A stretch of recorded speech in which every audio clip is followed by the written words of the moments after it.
this lecture series of computer architecture and organization. This is the second lecture of this series, and in this lecture we will discuss evolution of electronic computers.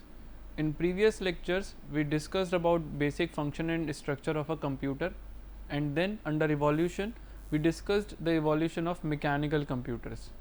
Now in this lecture we will discuss the evolution of electronic computers and overall topics that we will discuss in this course.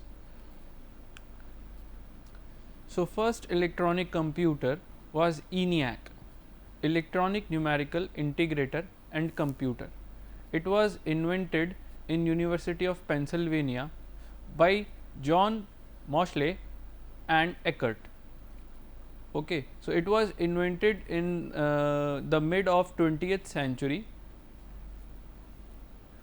and it was invented to design the trajectory tables of ballistic missiles. Basically, it was designed to be used in World War II. In World War II, there were ballistic missiles and bombs, and the equations for calculating their trajectory was very tough. So simultaneously 200 scientists with having calculators in their hand used to find out the trajectory and to solve those trajectory equations. So it was very tedious. So it was proposed that a machine should be invented or should be designed that can perform these complicated calculations automatically. Fine. So University of Pennsylvania took this project in 1943 to design such machine, and it was completed in 1946. So it was very late to be used in World War II. Why? Because World War II ended in 1945. So mechanical computers were there, but they were very slow, okay, and even their computing ability was very less. So in the starting of 20th century, vacuum tubes were invented. So it was proposed that using these vacuum tubes, an electronic computer should be designed and manufactured. Okay. So what was the result of this proposal was ENIAC, Electronic Numerical Integrator and Computer. This was the name given to the first electronic computer. So what were its features? Let us discuss. ENIAC.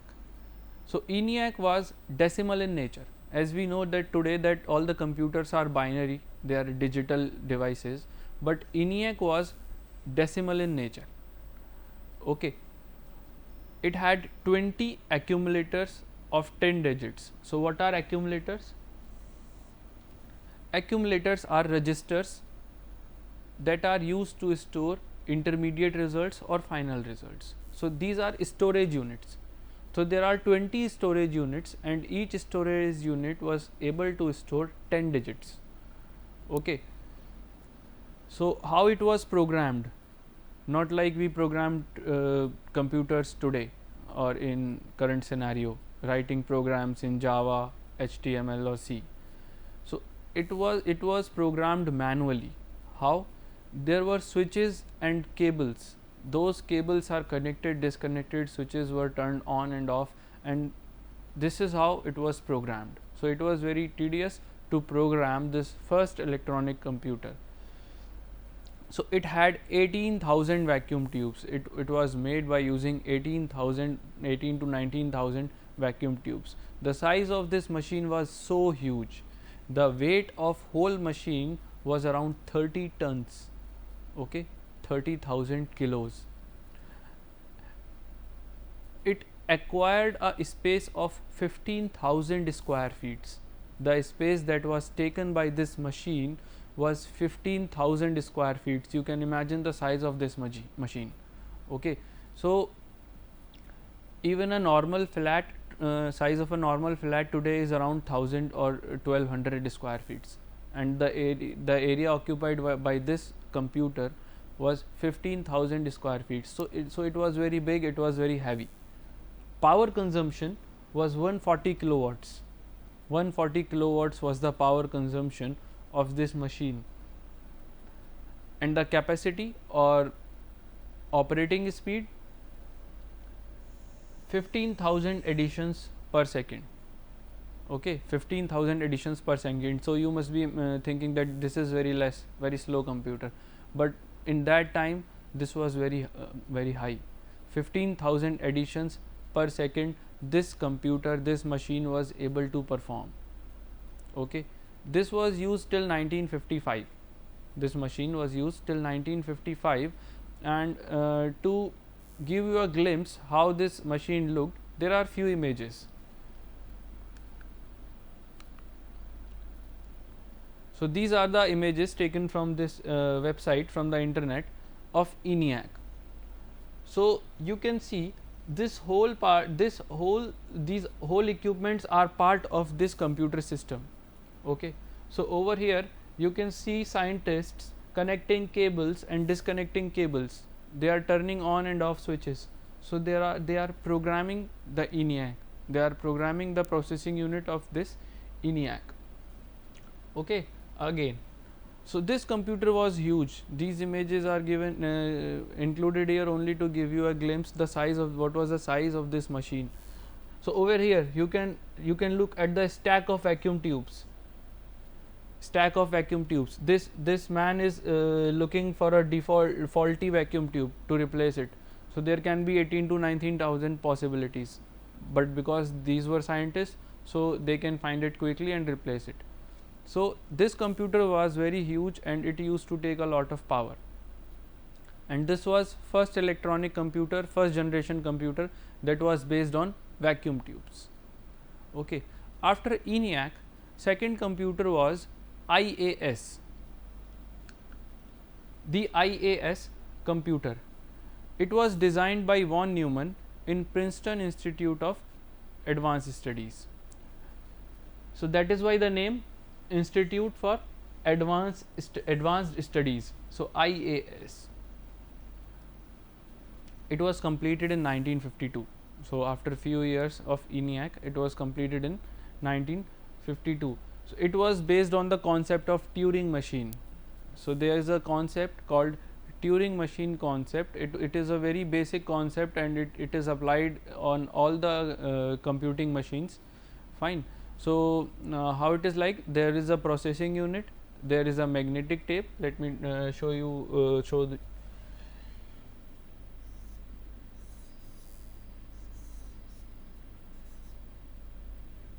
this is a processing unit.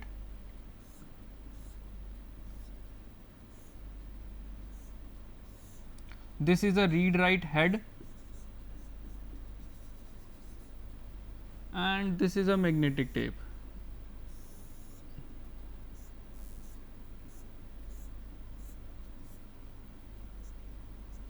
So this magnetic tape is of infinite size. It can store any number of binary data or decimal data. Okay, so this tape is divided into blocks, and this is a read write head. Every part can store one bit, either 0 or 1.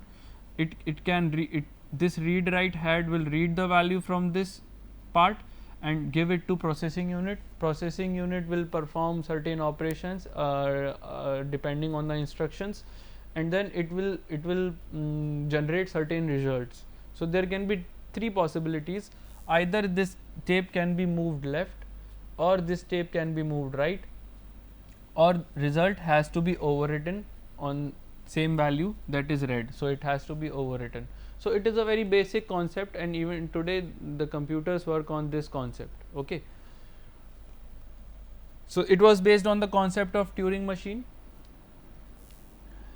Stored program concept was used in this machine, or in this computer, the IAS computer. In ENIAC, the program has to be given manually through cables. There was no memory. There were only 20 accumulators that were capable of storing 10 digits. Okay, but over here the concept of memory was used. Okay, so program is stored on the memory. So main memory was there to store program as well as data. So data that has to be used in those programs, and the result that is generated was stored on memory. So there was memory unit. there was arithmetic and logic unit for operating on binary data. So this was first binary computer, even first electronic binary computer. Even ENIAC was decimal in nature. Okay, the analytical engine was binary in nature, and this is binary, this was binary in nature. So the basic architecture of IAS computer was same that was of analytical engine. Okay. Control unit, there was, it had a control unit for interpreting instructions from memory and for executing those instructions. So there was control unit to interpret instructions and to execute those instructions. And there were input output equipments operated by this control unit to take data in input and to give data as output. Okay. So IAS computer, first electronic binary computer, it was also first generation computer because it was based on the technology of vacuum tubes. Then later generations are second and third generations mainly. Second generation is when transistors were invented and transistors were used in those computer systems. So transistors are smaller, cheaper, they consume less power, they are more reliable than vacuum tubes. So when transistors were invented, vacuum tubes were replaced very quickly. Okay.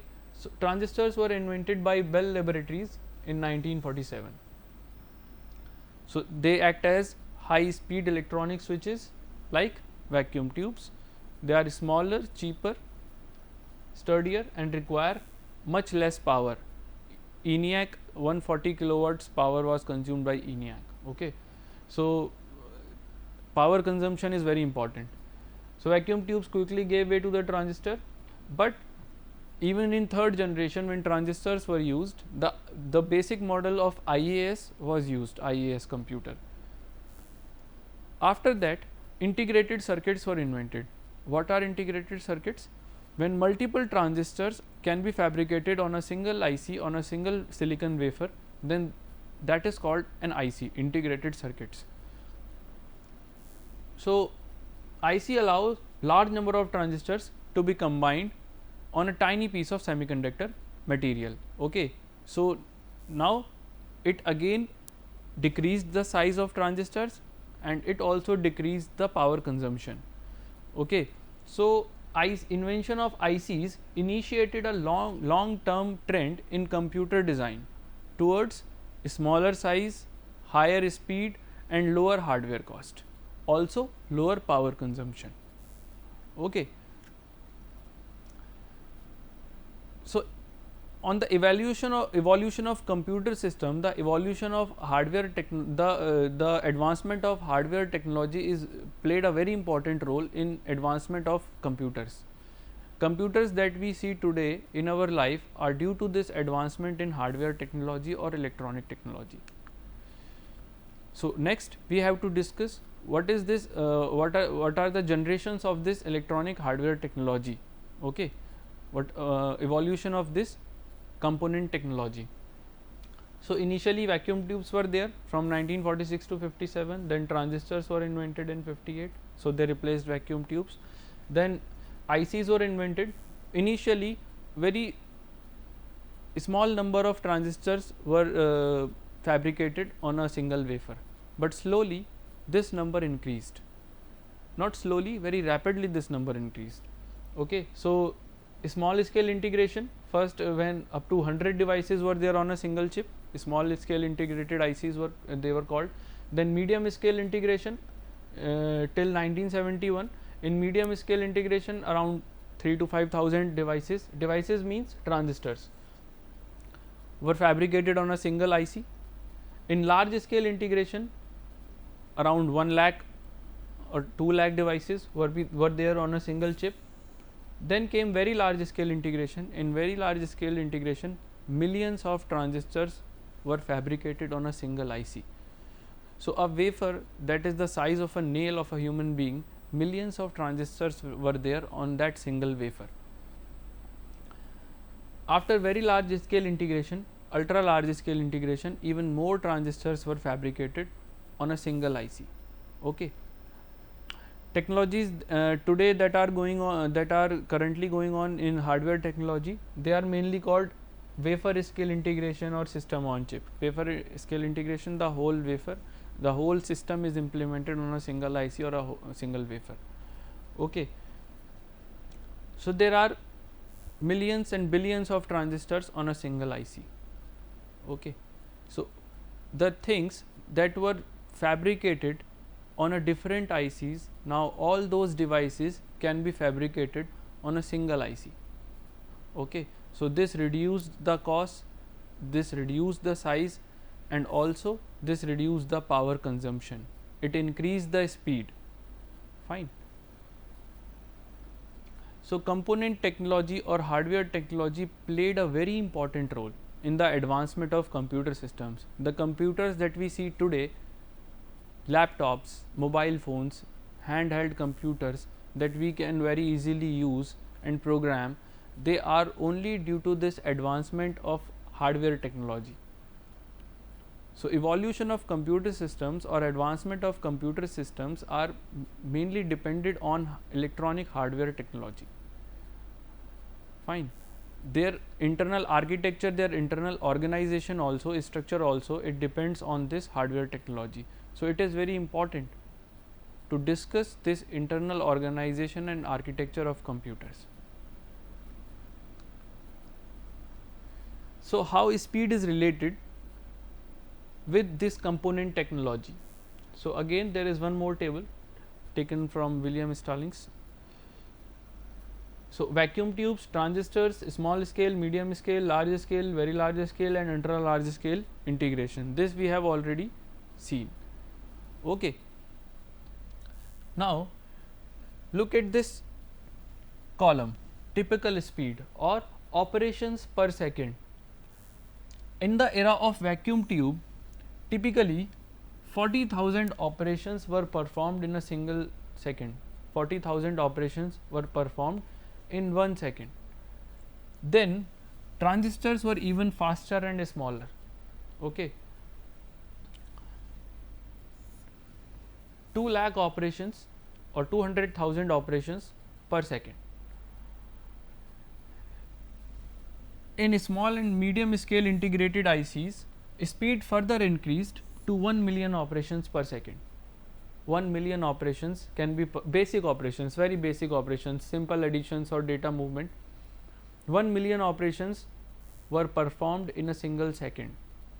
Okay. So with the advancement in hardware technology or electronic technology, the size of these components decreased, thus the overall size of a computer system decreased, but also not only size decreased but also speed also increased. Okay. In the era of large scale integrated ICs, the speed, typical speed that was achieved was around 10 million operations per second. Very large scale integration and ultra large scale integration, 100 million, and finally with ultra large scale integrated ICs, 1 billion basic operations could be performed by processing units or CPUs or computers that were designed using this ultra large scale integrated technology. Okay. Even after this 1991, or we can say this decade of 1991, 1992, this technology, component technology or hardware technology kept on improving. So number of devices on a single IC kept on increasing, but the speed, this speed somehow saturated. It is increasing, but not at the same pace as the fabrication technology is increasing the number of devices on a single IC. Okay. So what they have done to increase the overall speed or to increase the overall processing capacity of computer systems, now they have started implementing multiple ALUs and multiple CPUs on a single IC. Okay. So we will discuss this later on, but now we have just discussed that the size of ENIAC, the space that it was occupying was 15,000 square feet.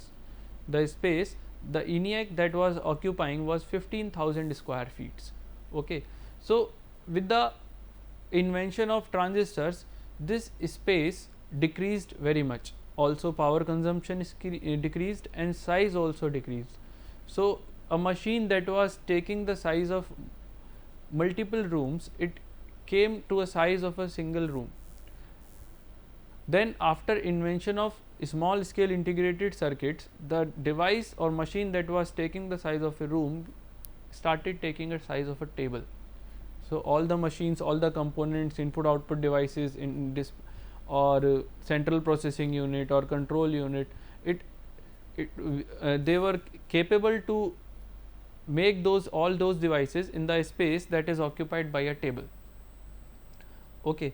Then with the advancement in technology, the space further decreased, and after that the computers were invented that we called desktop computers. So, the size decreased. Now, the whole system can be made as in a single box. So, that computer, and it was very easy to keep it on a desk.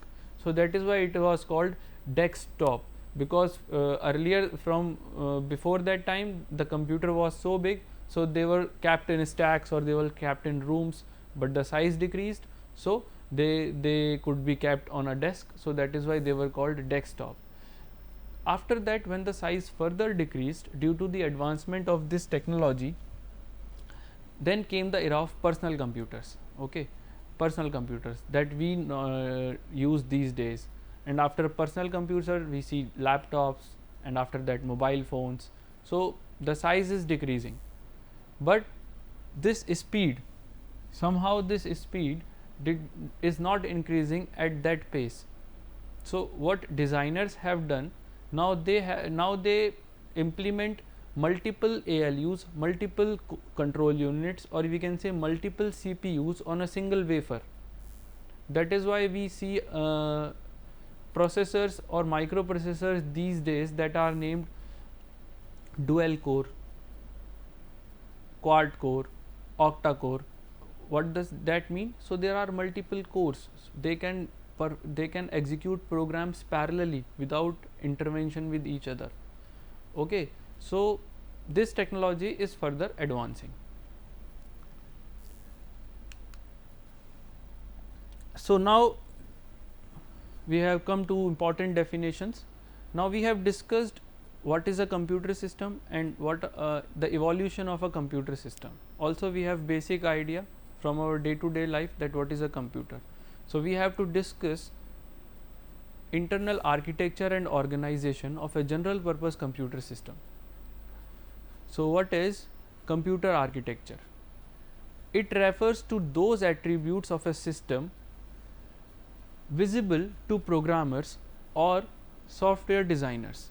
Okay. It is that part of a computer system or that side of a computer system that is made visible to programmers or software designers. Okay. Attributes that have a direct impact on logical execution of a program, that have a direct impact on logical execution. So, it is the architecture or it is a functional diagram or it is that structure that is important for programmers. Okay. So, mainly programmable attributes. And what is computer organization? It refers to the operational units and their interconnections that realize the architectural specifications. Okay. It refers to the operational units. What are the different operational units that are designed, that are incorporated inside that computer system, and how these units are interconnected on hardware. Okay. This is covered inside this computer organization part, and this organization of operational units and their interconnections must be according to the architectural specifications. Whatever programmer has to design, whatever programmer has to perform according to that architecture specification, this organization has to be made. So, what is this? It is the actual implementation of a computer in hardware. Computer organization is actual implementation of a computer system on hardware, how units are organized with each other.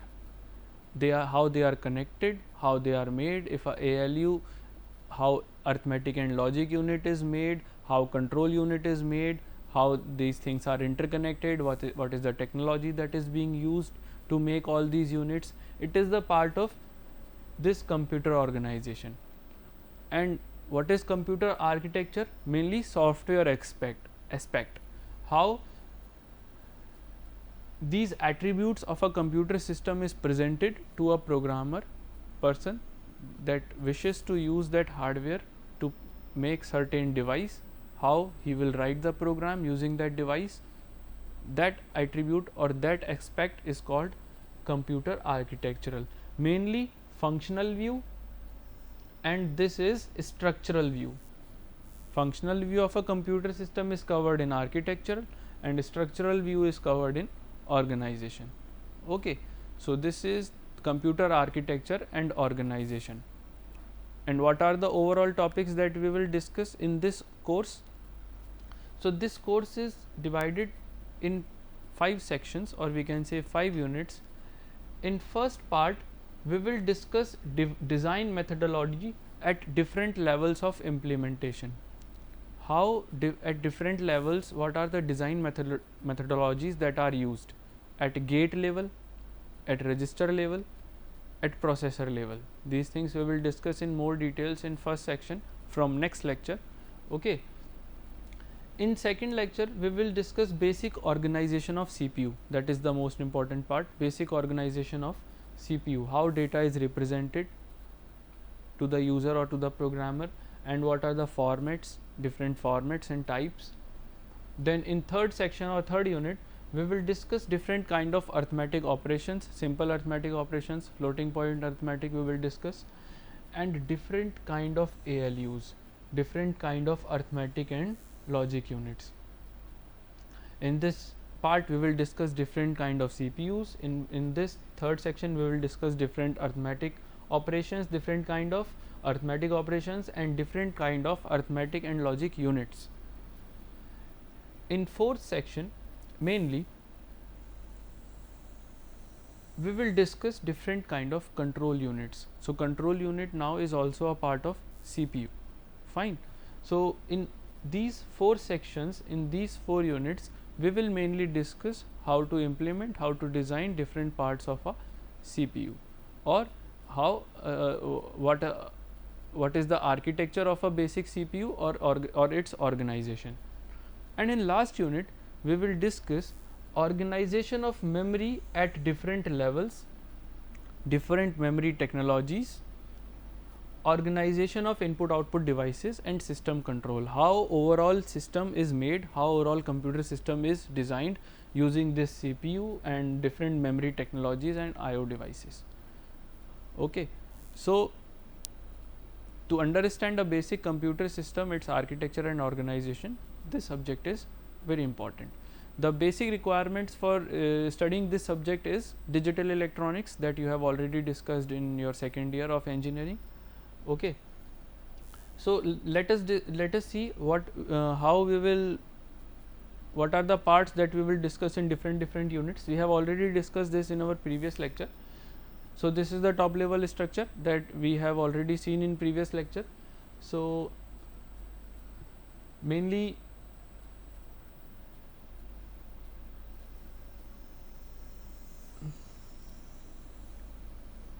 this part we will discuss in first 4 units from 1 to 4, and after understanding this part, the overall organization we will discuss in section 5 or unit 5. Okay. So, this was all about the introduction to this course, introduction to computer system, its their evolution and their basic internal architecture, basic functions, and what are the topics that we will discuss in this course. From next lecture we will start different implementation levels and different design methodologies. Thank you.